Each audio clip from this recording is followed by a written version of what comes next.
nice. It didn't last long, but a nice little hour and a half.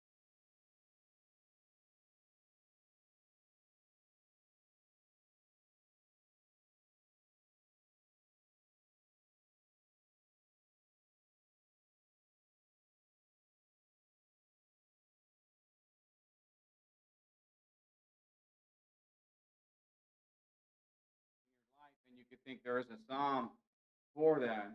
Um,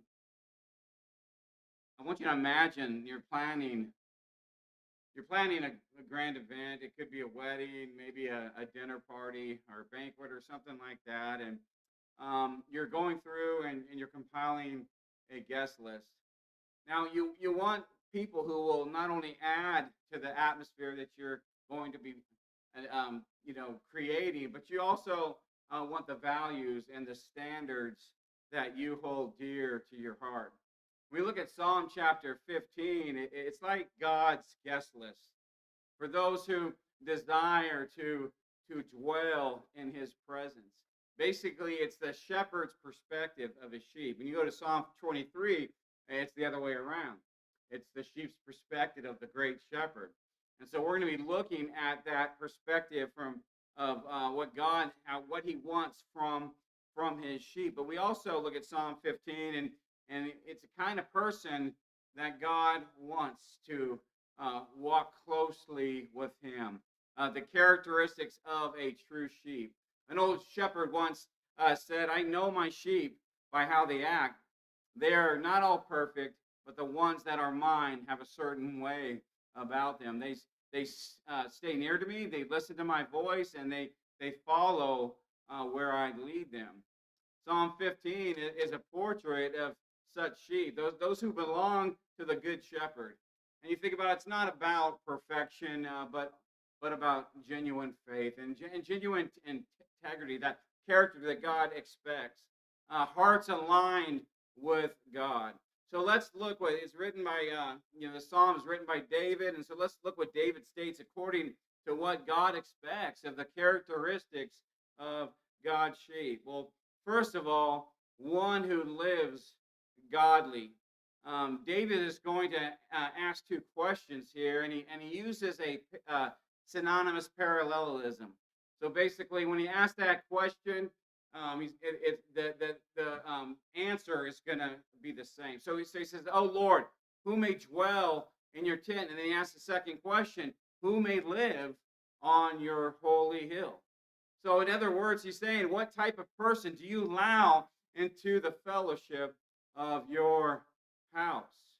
And then he answers it in verse 2. We look at verse 2. It says, "The one who walks blamelessly, does what is right, and speaks the truth from the heart."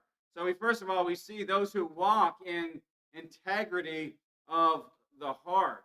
The Hebrew word means blameless, or it means perfect. And we know that word perfect means complete, right?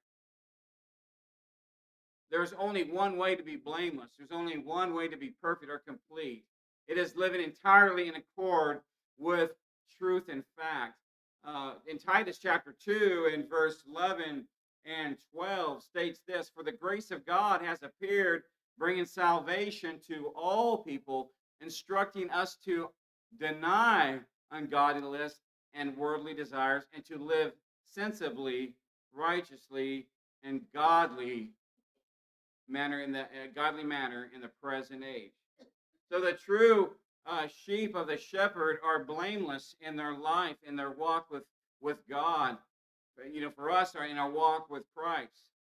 They live with that consistent integrity, that character, according to godly standards. So yes, they need to be complete in him. David then states three more ways to live godly. As we look at verse 4, he says, "In whose eyes a reprobate is despised, but who honors those who fear the Lord.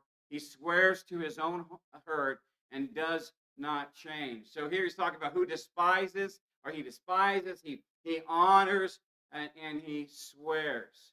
So what does he despise? We're not supposed to despise anybody, right? And he's not talking about that. He's talking about the sin. Those who despise the reprobate. He's to have nothing to do with those who walk in darkness.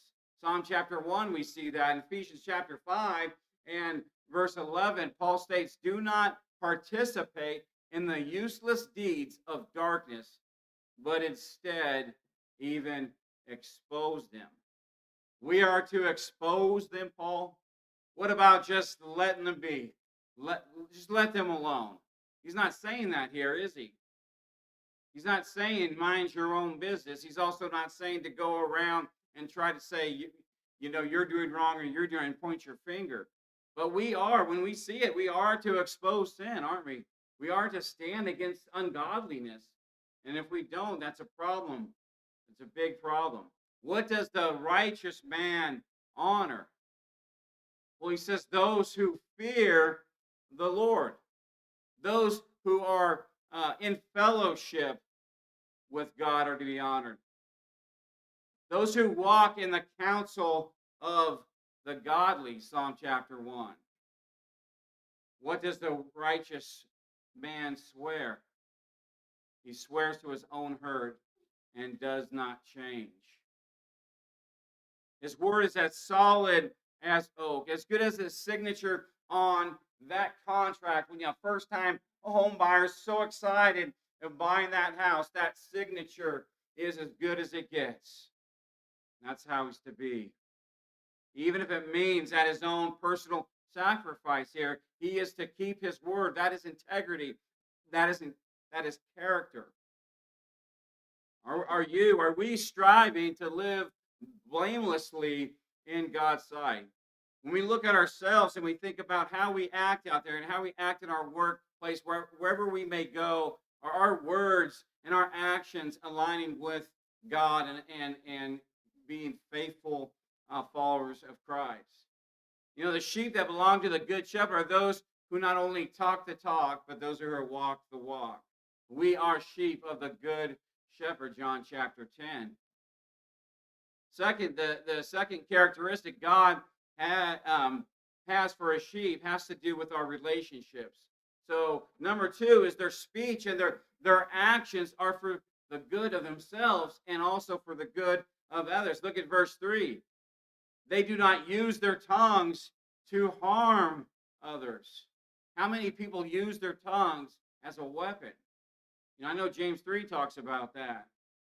We are not to do that. Our tongues may be a small member of our body, but it could cause great damage. Great damage. They do not slander with their tongue. Literally means he puts it not upon his tongue. We don't go about degrading others, to go spread rumors and to talk gossip about people and to backbite against one another. Instead, we use our words to build up and to not tear down. We treat our neighbors well and refrain from spreading any bad thing about them and anybody we come in contact with, especially the household of faith. They also have discernment in who they honor and associate with. And when I say they, of course, that's you and I.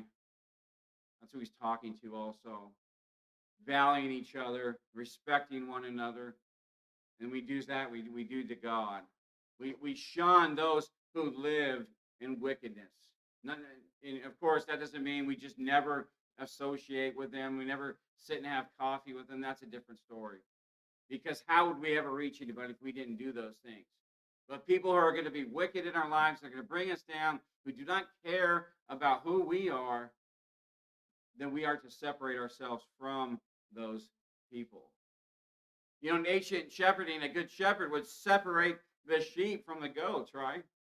And Matthew chapter 5, Jesus talks about that. Talks about when the judgment comes, he's going to separate the sheep from the goats. Sheep or go to the right, those who listen to him, those who have been following him, and those goats who are stubborn, so to speak, don't follow him. Well, they would do this, and the sheep who follow the shepherd's voice, they would not mix with those unruly goats. They knew to go to that shepherd that they understood, that they knew who he was. So in a similar way, when we think about it, God's people must carefully choose our associations and honor those who reflect godly character? Are we doing that? Are we careful with our words and our actions as we go about in this life? Are we honoring the ones who live godly, the ones who live righteously? Yeah, true sheep are known by their love and by their kindness and by their discernment in their relationships. Now let's look at the third characteristic God looks for in his sheep, and that's a commitment to honor and to keep promises in Psalm 15 and second part of verse 4. To keep an oath even when it hurts and they do not change their mind. See, one of the strongest characteristics we think about of a good shepherd, of his sheep, is their faithfulness to their word. They are kind people who keep promises even when it costs them something. So in a world where breaking promises come, and God values his sheep, those who are going to listen to his voice and follow him. And that's how we need to be, the people of character, trustworthy, honest, and reliable. Think about commitment, not just a commitment, think about commitments that you have made in your lifetime, whether it's been in your relationships and at work or the service you have to God, and you think about those. Are you faithful in those commitments? Are you wishy-washy? Even if those commitments are difficult, do you continue in them and push through them? The sheep who belong to the good shepherd are steadfast and trustworthy like their Lord. All right, let's look at the fourth characteristic that God looks for in his sheep, and that's a heart detached from greed. In Psalm 15, in the second part or the first part of verse 5, they do not lend their money at interest or take a bribe against the innocent. What does that mean? Well, we think about the true sheep of God are not motivated for material gain or greed. They're not going to do their fellow brothers and sisters wrong just so they could gain financially off them. They act with fairness and justice. They refuse to exploit others for their financial profit. You know, the money changers weren't like that, were they? They were stealing from people and upset Jesus, and he overturned those tables. We are not to be like them. We are to have the spirit of generosity and putting others' needs above our own. Even to the degree that if they need help, we help them in that way. Think of Zacchaeus. Think of that tax collector who met Jesus, and he had a radical change of heart in his life, didn't he? And we know that tax collectors were hated, but his encounter with the Good Shepherd, it transformed him. It transformed him from being a greedy person to one who gave generously to the poor and restored what he had wrongfully taken from the people. See, the sheep of the Good Shepherd live with open hands and open hearts. So we think about us, and how does that apply to us? And we think about, are we living with that type of heart detached from the love of money? You often hear people say that money is the root of all evil. And we know that's not true. When you look at 1 Timothy chapter 6 and verse 10, it's the love of money that's the root of all sorts of evil. And we cannot ever be led by it. We can't love it. If we love it, then there's going to be a problem. Yes, we need it. Sometimes it's nice to have it, to buy certain things that we want. But yeah, we cannot be greedy. And he's saying we detached from those who are greedy. We are not to be that way. Have priorities in our life about people over profit. David ends with a promise for those who live their life this way with these godly characteristics. They will have a secure and unshakable life. Second part of verse 5 in our text tonight. And David describes a person who lives according to God's standards and he's unshakable person, like a storm-resistant house. In the coastal areas here in the United States, and we know that they have some big storms. There's big storms going on in the last couple of months, and especially those prone to those hurricanes. And so these architects go in there and they design these homes to be the most storm resistant that they can. So they're built on these deep, solid foundations. They're reinforced with strong materials. They're designed to withstand some of these big storms. And sometimes these big storms come in, and a lot of these houses cannot stand. But we think about Jesus. We think about Matthew 7 and verse 23 and 24. And we already went over that a while ago, and about that foundation and upon the rock. That's what we are to build on. Build on the rock, secure and unshaken, standing firm against the harshest of attacks or problems that we face in this life. When we live with integrity and we live with honesty and we walk in truthfulness and faithfulness, we build that solid foundation of God's truth. So no matter what storms of life will come our way, whether it's trials, whether it's temptations, it's hardships, it's a loss of a loved one, you can think of a number of things. We will remain secure because our foundation is rooted in God's unchanging character and God's unchanging promises.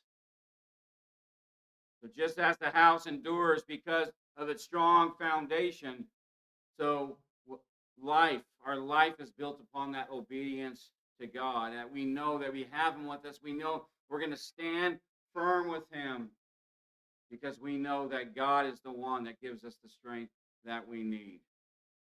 So let us all ask ourselves the question as we get ready to leave here tonight, and think this: if God were to write your biography, could he describe you with the qualities given here in Psalm chapter 15? And if you say no, then start today that you could say soon, yes. Yes, he could. Let's strive to live out this description that we looked at.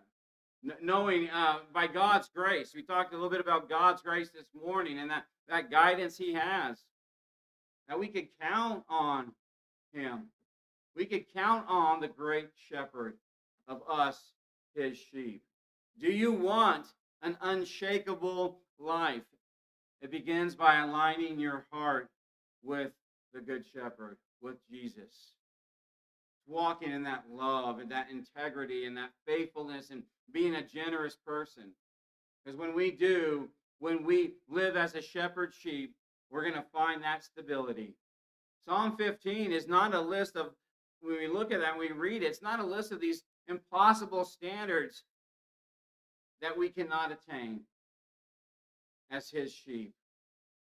We belong to the good shepherd, and what Jesus says for us, we can attain those things, right? He's not going to give us something that we can't do. We can't say, oh, that's too difficult. There's things in this life, you say, man, go build this, and I'm going to be like, I don't know how to do that. It's different with the Word of God, isn't it? Because he gives you his Word, and each and every one of us could read it, study it, and we could abide by it. We could walk in it. So Jesus, the Good Shepherd, invites you tonight to follow him if you have not followed him, or to connect with him, to have that recharge with him, to say, I'm going to be more faithful to him. I know that I get strength with him. I know that when I'm away from fellowship, when I'm away from worship, when I decide I just don't want to be there, you know that you get weak. I know that I do. I've been there before where I went when I wanted to go. And it's not a good feeling. Because you feel weak. You need that recharge. You need Christ. So the lesson is yours today. Whatever is going on in your life, there's a psalm for that. You can